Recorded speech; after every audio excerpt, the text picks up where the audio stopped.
Welcome back, everybody. It is the Working Brother back at you with another talk. George McMillan III is back finally. George, how you doing? Long time no see. I'm doing great. Excellent to have you back. You are definitely the most requested guest.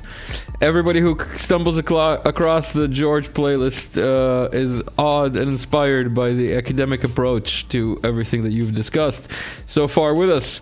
George, where have you been? What have you been doing? Tell us more.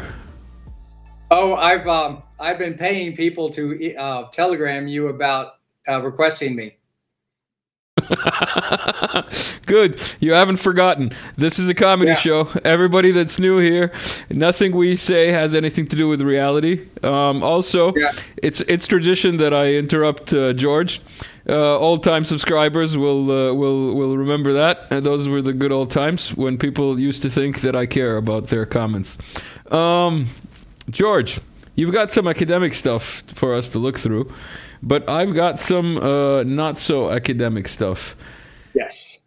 Let's see what kind of videos we've got here. We've got Gaza oil. There's an untapped natural gas field called the Gaza Marine. This field holds an estimated trillion cubic feet of natural gas, and the U.S. wants to develop it. Amos Hochstein, Biden's energy security advisor, referred to this as an economic revitalization plan for a post-war Gaza Strip, stating that there are companies willing to develop those fields. The United States has a contentious history with foreign resources. During the Iraq War, the U.S. opened the country's fully nationalized oil industry. Today, so we've got that oil field right off the shore of Gaza. And your topic or your catchphrase is pipelines and petrodollars. And we're going to get into a bit of that later. But do you want to tell people about what's going on with Gaza? Which, that video kind of summed up, but you might have a bit more to say. Yeah, there's a lot to say. Okay. All right. Pipelines and petrodollars. I did the earlier videos about Russian natural gas in the equivalent of British thermal units is about the equivalent of $7 a barrel oil in energy units. Some people have come up with those numbers. Or that's the numbers I've seen.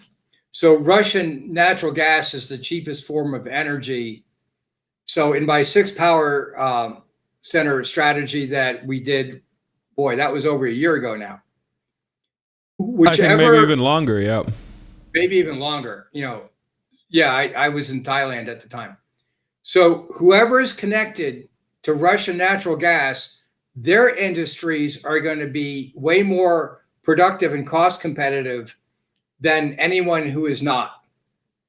So naturally, if Russia connects to West Germany, and I mean the whole German world actually, of Switzerland, Liechtenstein, Austria, then those industrial powerhouses are going to have more cost competitive cars, electronic products, machine tools, especially is what Germany is known for. And then, you got all kinds of lithographs for silicon, by Zeiss and AMSLs in the Netherlands that could also connect. So they're competitive. Those products would all become way more competitive. And then it wouldn't just be the German world that would be exiting the petrodollar and eventually paying in rubles. It would also be the Slavic countries in the Danube River Valley where you're from. All right. That's power center number one. And they didn't want, the reason why they stopped South Stream going through, from Novorossiysk to Burgas, Bulgaria, and then through the Danube River is because they don't want that avenue of natural gas being shipped to Central and Eastern Europe to trigger a whole bunch of countries exiting the petrodollar and buying gas in rubles. They don't want the political center of gravity to shift from Washington and London to Berlin and Moscow. Okay. On the other side of Eurasia, the West also stopped the Sakhalin to Hokkaido pipeline that Shinzo Shinzo Abe and Putin were proposing back in 2016. Because if Japan connects to Russian natural gas on that end, well, then Japanese products become way more competitive globally.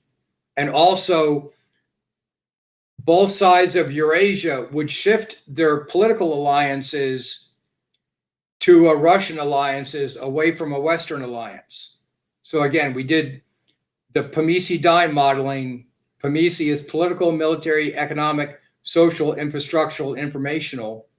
Dime is diplomatic, informational, infrastructural, military, and economic. If you're infrastructurally connected to your neighboring countries, then you're economically integrated, then you're diplomatically integrated. And since, entities hire armed guards to protect their billion-dollar assets, they're going to be militarily integrated because a nation state's armed guards are its military. So going to macro to micro so people can understand, yes, when you have billion-dollar assets, the military protects that. So then you're PMISI and Dime integrated. So countries form trading blocks, and the Western trading bloc doesn't want anyone in their trading bloc to exit the Western trading bloc, which is NATO and the EU, and then join the Russian trading bloc, which would be the Eurasian Economic Union, the EEU, or the Chinese SCO, the Shanghai Cooperation Organization. Russia, through Power of Siberia 1, is already connected to Beijing with natural gas and oil. So they're already integrated with overland logistical supply routes. So they're already integrated. So had Nordstream and South Stream be allowed to go through, Nordstream is blown up, okay, then you would have Germany, the German world, and Eastern Europe joining the Russia-Chinese infrastructural integration project. And then you would have Japan also joining that. And so under those conditions, the West would start to lose its allies in Western Europe and the Pacific Rim region. Also, Putin was in South Korea in, as early as 2012. I posted the videos on this. It's more in Korean than it is in English, but some shows do show up in English. Putin was talking about building a Korean Peninsula pipeline as well, over the past 15 years. And again, it's highly reported there, but not reported in Western media. So again, the United States stops any pipeline integration where South Korea would shift over. So of course, a pipeline going to South Korea would have to go through North Korea. They did have an under the sea pipeline that would go around North Korea, but Putin has always been talking to Kim Jong-un for a long time about sending an overland pipeline through North Korea. So it's that one that, again, the Western powers that be put a lot of time and effort into getting a pro-Western, influencing their electoral outcome to have a pro-Western government that did not pursue that pipeline. They tried to do the same thing with Japan, and they kind of have, except, Abe was going to go through with building the pipelines. At least they can build the pipelines inside Japan. The pipelines in the in the Sakhalin pipeline project have already been built from the ocean locations where these oil and gas platforms are, on land and then down through Sakhalin. So all they need is just that connector pipeline that goes over about 40 miles of ocean, not very far. It's kind of deep though, about 300 meters. So, but again, it's doable. They built way longer and way deeper pipelines in Norway. So it's definitely feasible. And again, it's not very far. So yeah, the United States tried to block that. We've discussed the Sakhalin issue quite a couple of times when you were here last. I'll leave a link somewhere. But in the meantime, you want to circle back to Gaza? Yeah, all right. Right. So now they have the problem of they cut Germany off, and I did videos on this with Stuart Turley's Energy Newsbeat. Germany has been deindustrializing at a rapid pace. I did videos on that with Stuart Turley and discussed it, and it was put on LinkedIn, and some people were like, oh no, the United States is sending them LNG. Yes, at 30% or 40% higher costs. So their German business, especially BASF, cannot survive that. So Germany and Western Europe and even Great Britain has been deindustrializing like crazy. Their big businesses are relocating. Okay, now back in 2022, over the summer, we were wargaming on Telegram that either they're going to have to turn Nordstream back on. This was before it blew up. Or German industry was going to have to massively relocate to their overseas operations. And back when we were wargaming and discussing it, we were all looking up, well, where the German auto manufacturers are, where the Austrian auto manufacturers, where are they? Of course, if you're talking about Austria, you're talking about Rotex and KTM, where they're making their engines, and in that case, it's Thailand or Malaysia. Same thing with Mercedes and BMW and those companies. They're in India or they're someplace in Southeast Asia. So yeah, they're going to relocate everything over there. BASF had their big plant in Duisburg. They're going to have, that's not the right place, but near there. They relocated their plant to China so they can feed from the Power of Siberia 1 plant. So the problem is the United States expected Russia to collapse. It didn't collapse. Now they're absolutely desperate to feed Western Europe with affordable energy. Now, where are they going to get it from? Well, Gaza Marine is one. Again, that field extends up to Lebanon as well. They can also get it from Iran. So they are generating these wars because they desperately need to feed Western Europe with natural gas, and it's got to be less than $10 a barrel of oil if you're gonna. It doesn't really translate because natural gas can be used to make fertilizer, and oil cannot be. So natural gas is by pipeline is the cheapest form, but it's also got a lot more usages in the petrochemical industry and agricultural aspect of it. So it's multifaceted, and it's the cheapest. So again, it's these underlying issues that the neocons in, the US and Britain are desperately trying to race against time to feed Western Europe with affordable energy before their systems collapse. Because if Trump wins in the United States and AfD has more influence in Germany, and Marine Le Pen, she's been gaining more influence in France. If they rise to power over the next year or two, then the neocons are out of business in NATO, in Western Europe, and in the United States. So they're trying to block that from occurring, and meanwhile, the neocons are trying to block the global political center of gravity from shifting. Well, they might be adopting a self-fulfilling prophecy of actually accelerating that, which is what I think, rather than stopping it. So again, they're in Gaza Marine for the same reason why they want to start a war with Iran, is they desperately need to run natural gas by pipeline to Western Europe somehow, and they're desperate for answers. Since we last talked, the petrodollar stopped being the petrodollar, among other things. We can get your take on that, but I want to run this little video talking about Gaza. These are some people off the internet that I came across, and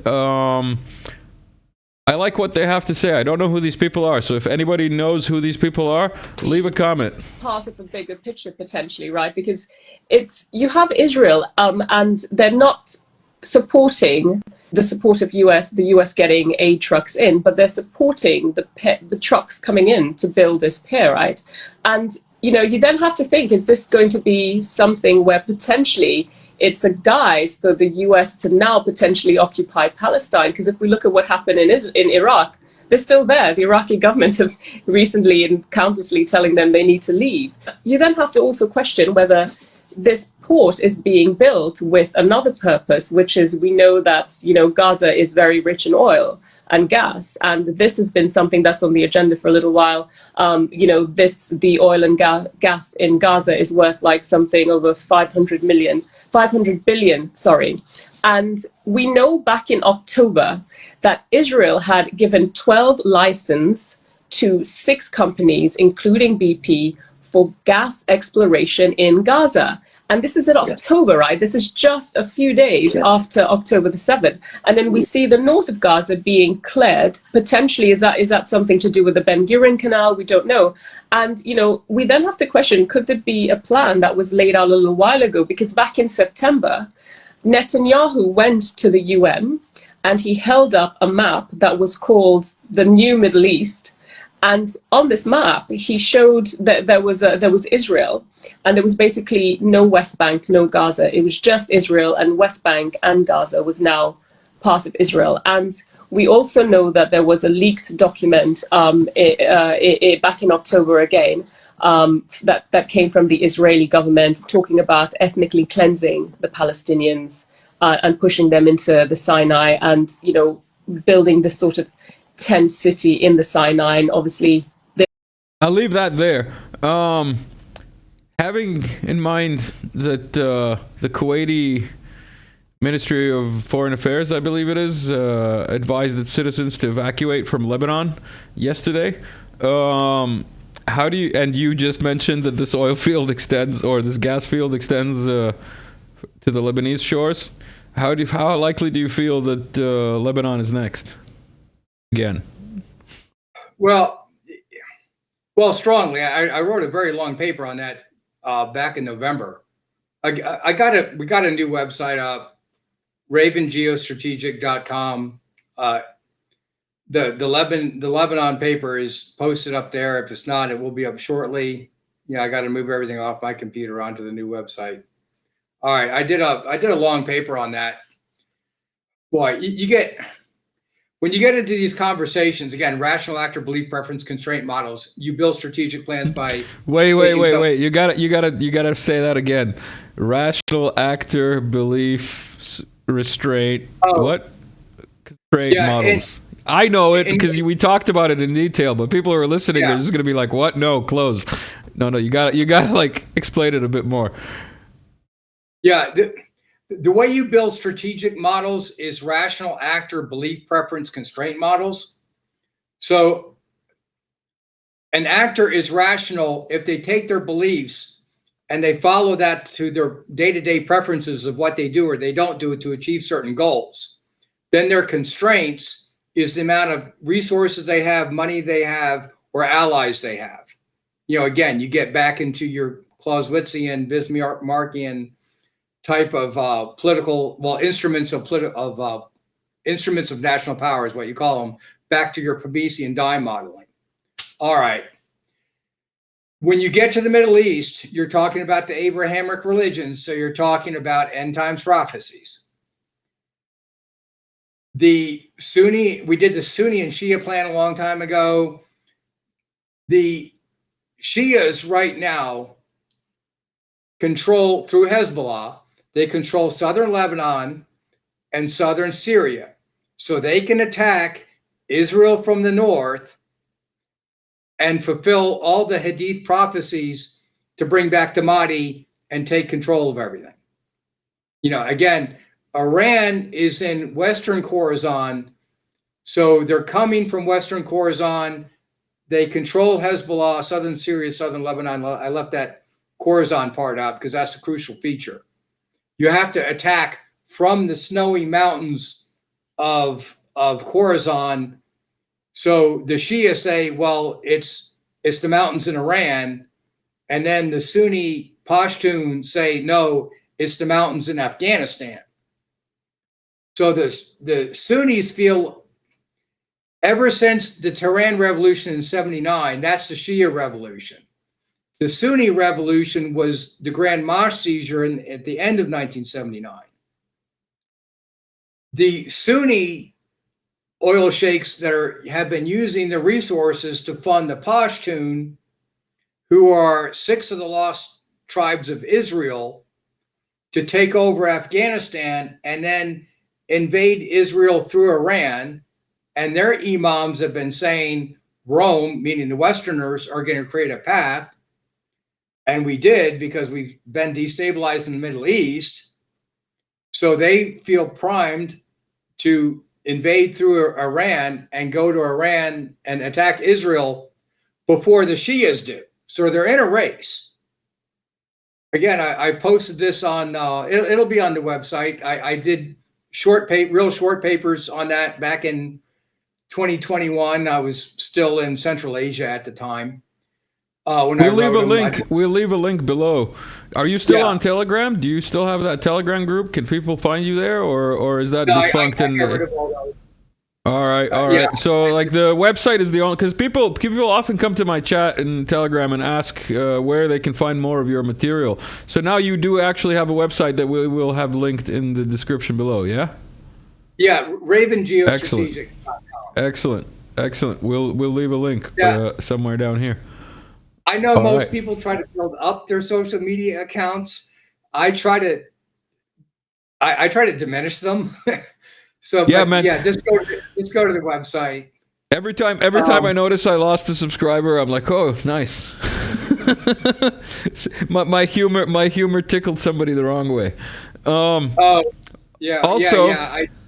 Shout out to everybody who bought me a coffee recently. There was recently some gentleman who bought me 5 coffees. That was excellent. And also, Jenny asked about racism against Slavs. So I pointed her towards Heartland, Rimland, and the eternal British hatred for anything Slav. She did her own research, so she came up. She posted this little map, which I thought was excellent. Wait a second. Can I just go back and just finish that last piece about Hezbollah? Oh, yeah, go on. The problem with Lebanon now is the Sunnis, the Shias, and the Israelis are converging on that location. That was the essence of that paper that I wrote. People just needed to know a little bit about the Sunni Shia plan, because the Shias are trying to invade Israel from the north to fulfill end times prophecy. So the Sunnis have been trying to play catch up since the 1980s, Operation Cyclone, by getting the Pashtun in Afghanistan to go through Iran to do that. So this is everything over there. Everyone's positioning themselves for this big grand finale to bring back the Mahdi or bring back the Messiah, or it's all end times prophecy. Just pick the group, and okay, with the Israelis, it's obviously the Messiah, and the Islamic groups, it's bringing back the Mahdi. But yeah, now you throw oil in there, and you throw the neocons meddling in there. Now you have the red heifers and all, man. Red heifers and all. Yeah. Oh yeah. And U.S. congressmen are on the ground helping making it happen. You have any comment about Brian Mast being there? No.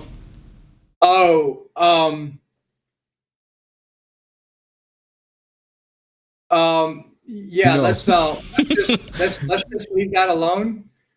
All right. You want to talk about Sarah Bandera or Yemeni pipelines? Yeah, we can talk about that. But yeah, a lot of people in the West, I mean, I don't know Brian Mast personally, but I'm only one person removed from him. So yeah, I don't want to go into those issues. No worries. Let's talk about Miss Alabama. That's not political at all. Look at Miss Alabama. Can you believe this is Miss Alabama? Okay, yeah, in addition to, we not only need an alternative university system to go back to the way it was, but we need an alternative Miss whatever to go back to the way that used to be. All right. What was I gonna say? Yeah, that's George giving us a spoiler. We're gonna get into an alternative university system later. That's the academic part of this talk. If you do manage to stick around for longer than the prescribed 25 to 30 minutes. In any case, George, let's see what else we've got here. You told me while we were preparing for this call that you met this thing. Yes, I met Michael, Sarah, Ashton Cirillo, and the Darien Gap in Panama over the holidays. Tell us your horror stories while I put you in the big screen. We've seen enough of it. I don't want to say horror story. And anybody that if I interview somebody, obviously I'm gonna respect that. No, actually, it was a very good conversation. Actually, it was Michael Sarah had. I'll say Michael Sarah. You can just say it. You can just say it. No, I don't want to be mean. We're being nice today. That is being nice. I know. No, I don't want to. It's just. I think it's Sarah now. Just call it Sarah, and everybody will know. Because I think as of like 2-3 days ago, it transitioned back. So we'll just call it Sarah. Again, I don't. If I meet somebody and we talk about whatever it is that we need to talk about, I don't want to trash talk them, because then people will stop meeting me in these faraway clandestine locations. We're not trash talking. Yeah, I know. So it's a comedy show, man. Nothing here is serious. Right. I just want to be on the air on the Santa Claus show, because there's just no need to. Anyway, getting to the point. Yeah. I was in the Darien Gap with Michael Yan and Taylor of RGV Truth. That's Rio Grande Valley Truth. So I work with the people I collaborate with the people that also follow the mass migration open borders programs coming through the Darien Gap up through Central America and then through Mexico into the United States. In fact, I was just down on the border with Taylor, RGV Taylor, just a week and a half ago. So we're going to be doing a whole bunch of videos on similar issues as these. I mean, I take my slide sets. It just comes out different because people, even if you cover the same topic, the conversations go any number of different ways, whatever I feel like talking about that day. So even if we cover the same topic, it comes out totally different information anyway. But we were down there talking about that with Michael Yan and Taylor, and then Sarah Ashton Cirillo on X tweeted that she was down in the Darien Gap, and then a whole bunch of people tweeted Michael Yan that she was in the Darien Gap. So then Michael Yan reached out to Sarah, and she drove over to meet us, and actually spent a few days there. It was over the New Year's. So, when she showed up, she talked to Michael for an hour or so, and then actually left the hotel she was staying at down the road and actually moved over to ours. So I asked her, wait, you're in Ukraine, how did you get down here to the Darien Gap? And she was talking about she was in New York first, and then she was down in DC, and her issue was very legitimate, and it needs to be raised here. She was talking to the different congressmen and senators on the Hill in DC about getting funding for Ukraine. And the Republicans said, well, no, we're not going to give funding to Ukraine until we get, until they close down the border. And she was very much for a closed border. So she didn't understand why the Democrats were for open borders. And when she contacted the Democratic side, they were saying, well, no, the border is closed. There's nobody coming through the borders, and there's basically no dangerous people coming through the borders either. So then she went down to the Darien Gap to see whether there was or wasn't. Now, if you can post up a video, post up Google Maps of the Darien Gap, if you could, so people can understand where we're talking about. Yeah, I'll do that, and you just keep talking. Yeah. Type in Darien Gap or Medity. Yeah, got it. I'm on it. All right, cool. So she came down to investigate, and the thing is, if you go down Route 1 all the way down to Medity and that area in the Darien Gap, you can go all the way down there, and I'll bring up my maps too. You can go all the way down there, and it looks like that there's nothing going on.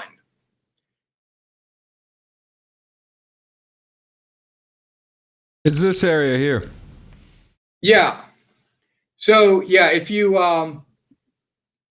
let's give people an idea of where we are, basically. So Panama, right. Central America, and we get a satellite here.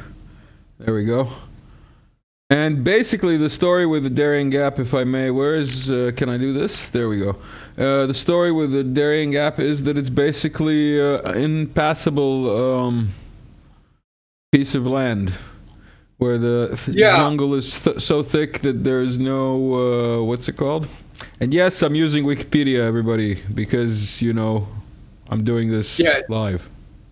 Yeah, quick reference. Like we're not writing a paper. So anyway, you can take Route 1 all the way down from Panama City down to Yavisa, where the road ends, and it doesn't really look like anything is going on. And okay, so Michael Yon knows where all the other places are, and the relevance of the story is once you realize how they do this, and you start to see it all the way through Central America and even on the U.S. side, they start building these. The powers that be start building these refugee camps that are a few kilometers off the road, so you don't see them. Then they have the buses parked at these locations, and when the migrants come over, come through the jungles, they go to these camps, clean them up for a couple of days, feed them, and then they send them north on buses. So you can drive down there, and you'll think nothing is going on at all, other than that every 20 or 30 minutes or so, one or two buses passes by. They don't try to do big, 3 or 4 or 5 bus convoys. They want all the buses leaving in onesies and twosies, so it doesn't really catch interest. So, I went with Michael Yon. If you go to, if you Google Boca de Mariganti on your Google Maps there, if you can put the map back up. Hold on one second. I gotta put the screen up here, and then I'll do this, and then I'll do this. Oh, is that the Wikipedia one? What do you want me to type? Oh, the put on. Well, first of all, just type in Medity, METETI. METETI. Yeah, Medity Panama. There it is. All right. Zoom back out a little bit. All right. So that's basically the area that we're staying in, just either a little bit north or a little bit south, depending on what you're talking about. Mm-hmm. Go over to Boca de Mariganti. Should I look for it or type it? You can just Boca de Mariganti, Panama. Yeah, there we go. Okay. All right. So on that river there that you're looking at, there's migrant camps up and down the river. If you go north or go north and east, okay, that mountain range between Panama and Colombia is pretty tall. That's the Continental Divide, actually. Yeah. So the migrants, a lot of migrants, come over that way. So they got to hike over the mountains, which is tough. Then they got, once they get to the rivers, then the Indians are paid to take them down in the wood canoes with these 15 and 30 horsepower little engines in the back to ferry them down towards, towards Route 1 where they can get on buses. This is Route 1, huh? Yeah, there it is. Yeah. Hilarious. It's called Route 1. Yeah. So that's how they do it. The Chinese tend to come in on the other side. Chinese? You met Chinese? Did you see any Chinese there? Oh, For yeah. real, huh? You went to the border of Texas as well, yeah? Recently. Yeah. Did you see any chinks there? I mean, yellow people? I mean, Chinese people? I mean, the forward operatives? Yeah. Oh, yeah. They're, boy. Where in Texas? See, they can fly in. Yeah, they can fly into Colombia without a visa and then go north. Mm-hmm. So that's why they do that, or they just hop off those fishing boats. And if you go back to Mediti and hold on. Go back to the map. Yeah, go to the west side. Yeah, okay, yeah. Go west the other way towards the Pacific. Yeah. Yeah, the area near Buena Vista and that harbor there is where some Chinese come in, and then they can get into Route 1 and access Route 1 that way. It's only a few miles. That's hilarious.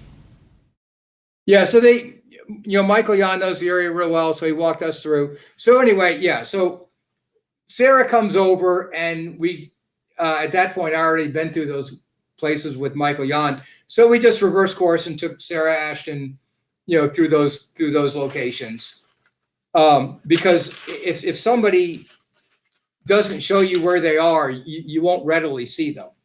So yeah, I'd rented an SUV, so we drove around. I took her to all these, to most of the camps that are off of that are a couple kilometers off of Route 1. So then, she was surprised that the Democrats were arguing that either A, there is no such thing as open borders, it's radically exaggerated, and B, people aren't coming from all over the world through these routes, and C, the NGOs and the UN agencies aren't assisting in this operation. So yeah, it just took a few hours here and there to disprove all of that. So we showed her exactly where these places were. I've been doing this for a very long time all over the Middle East and Central Asia. It's the same NGOs and UN agencies everywhere. So yeah, they're all up and down here doing the same thing. So yeah, so then we sat down, and again, what she doesn't know is the 7P plan to the left, which is the academic slide set that we're going to go to. It's why is the left doing this? Why are the statists doing this? Why is the UN doing this? The motivations are very close, slightly different depending on which voting block you're talking about, which faction within those voting blocks that you're talking about. So again, we'll go through this at the end, but right now we're talking about Sarah Ashton Cirillo. So yeah, she started after we did that for a couple of days. I finally asked her about the elephant in the room, which was Gonzalo Lira, and yeah, just to be, because I didn't tell her I did the videos on the surveillance state and Coach Red Pill on this channel, and again, it's. Those videos don't exist. Those videos don't exist basically anymore, so it's okay. Yeah, well, anyway, we discussed it. Mm-hmm. Most people take down their videos when they're wrong across the board, but I take my videos down when they're right across the board.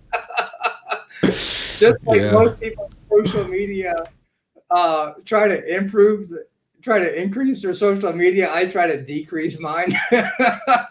It's sometimes better. Sometimes better to fly under the radar. Sometimes better, yeah. So anyway, moving right along. Yeah, we discussed that because my premise then was either he was in on it, and just to be really blunt, he's either in on it or he's the dumbest guy in the world. There is no in between. And I just told Michael Cera what my position on that was. And I just wanted clarification. At that point, Gonzalo, was Gonzalo dead at that point? No, he yeah, I think he was, man. I think he was. Yeah, I can't remember what time. I think he was dead at that point. Yeah. That happened before New Year's, I think. Yeah. So, yeah, because I went back and forth between Florida and Panama and Texas and the Rio Grande Valley and back and forth a lot. So I forget where I was when. I got to look back at my pictures and see where I was. Anyway,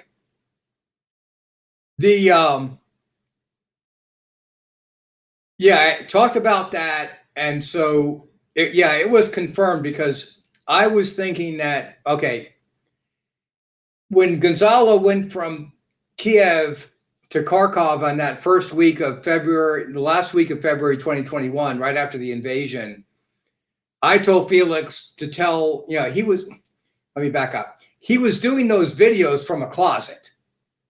And I'm like, okay, a wooden closet door doesn't stop a SWAT team. Doing the videos from a closet door on a cell phone, they're still going to triangulate his cell phone. And if he's doing it from a internet service provider, they can track the router ISP, cross-reference it with Google Maps, and they're going to know where he is within seconds. So then I was wondering, even if he's using a VPN, if they've cloned his phone, then if he's using VPNs or encrypted media, well, if they cloned your phone, they have your encryption key, so it doesn't matter. Again, drug dealers and terrorist groups change phones continuously because once your phone's compromised, it doesn't matter what you use. So you have to keep on and changing your encryption files, keep on changing VPNs, because ultimately you want to use the same VPN as the people you're contacting, so it goes through encryption and multiple encryption end to end. You're saying one would want to use that if one were making a comedy script for a comedy movie that's based on all right, just making it clear. Keep on encrypting. You want to keep on changing encryption devices continuously and coordinate it with the people that you're talking about. That's just standard. I've heard that's standard procedures among a lot of people. Well, that's what I've heard. I've been told that. Well, it's the comedy show. We can joke about it. Exactly. Yeah. All right. So then I come to find out. See, Sarah Ashens, she was reading and translating all of Gonzalo's documents that they took off of Gonzalo's encrypted media devices, his laptop, his cell phone, whatever he was using. So I was like, well, Michael Cera said the problem, he stopped me and said, George, he wasn't using a VPN or any encryption at all. It was all just open cell phone off of his iPhone 15 Pro or whatever he had.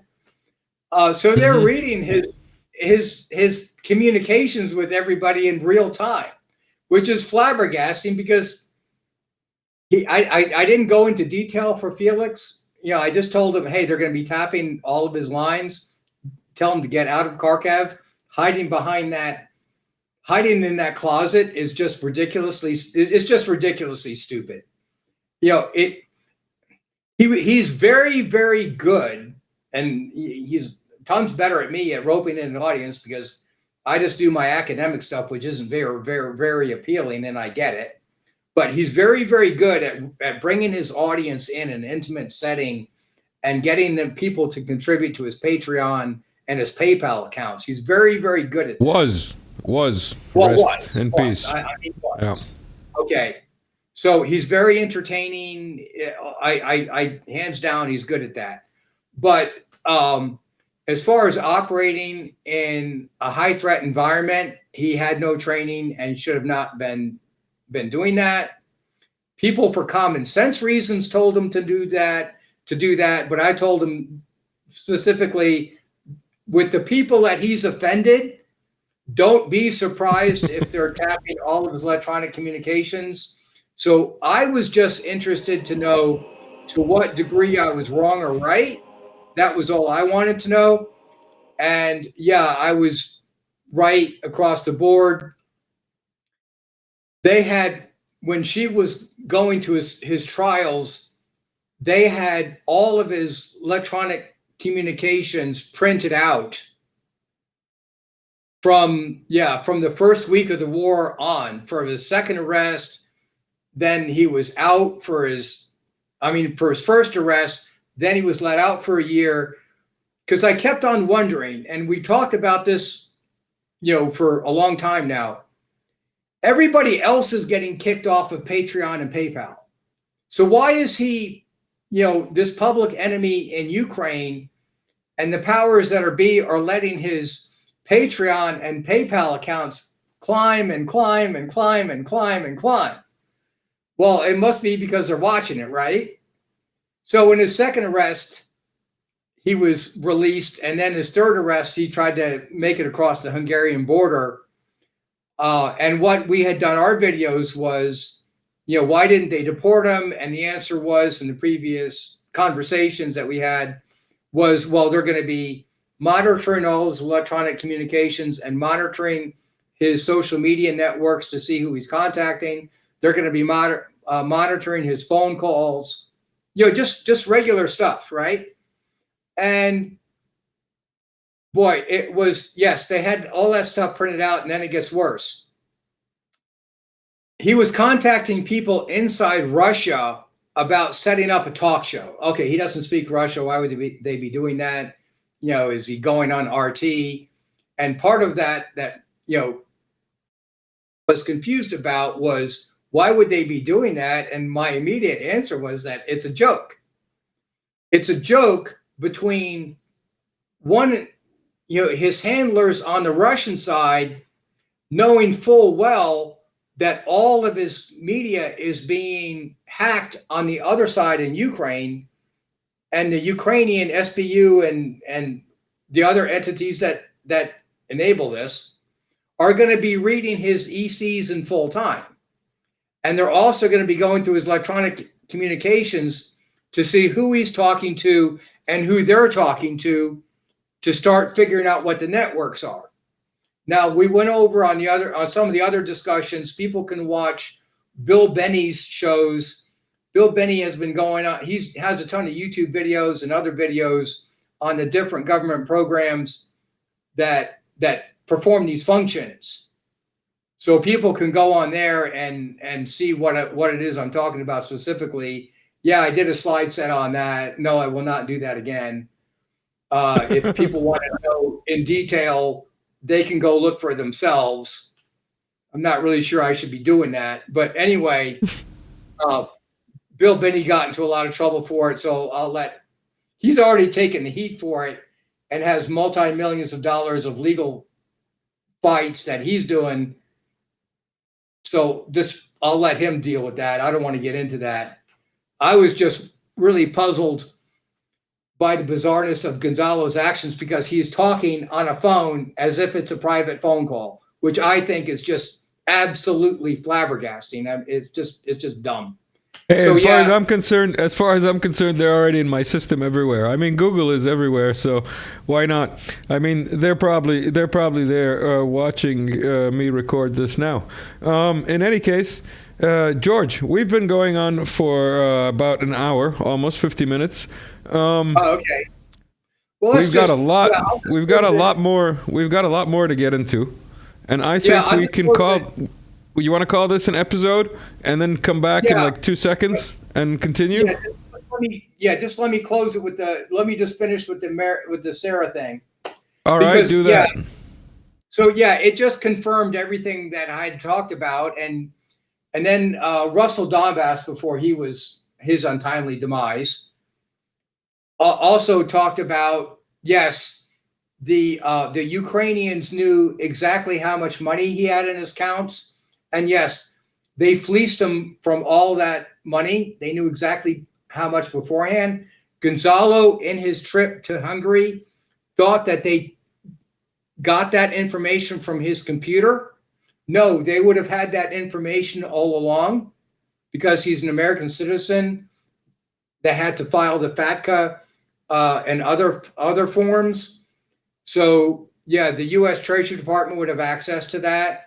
They would have known most of his financials. All they would have done with his computer is to find that 5 or 10% that he missed. But no, they would have already had the vast, his Patreon and his PayPal accounts, they would have that in real time. So yes, he was, like we talked about in our previous discussions with previous people, they knew exactly to the dime what he had in those accounts. They demanded his passwords, and he'd give those things over. So yes, they completely fleeced him of all the money he had. They purposely kept Gonzalo in the, there's a couple more things I really need to get out. They watched his bank accounts, his PayPal, Patreon accounts, increase, and then they fleeced him of it. The other thing is that I didn't know, that Sarah told me, that's very, very important. After his first arrest, they gave him back his passports, but they were expiring. He went to the consulate in Kiev. The Kiev people did give him new passports. He was free to leave, and he demanded the passports because he had the heart condition. So they issued him an emergency passport with no holes, no wants, no warrants. He could have left. Then he stayed in Kharkiv. He went back to Kharkiv instead of going to the airport. Had he left after his first arrest, he would have been gone. The part that really made the SBU angry was that he stayed, and then he had the second arrest. After his second arrest, then he did have a hold on his passports.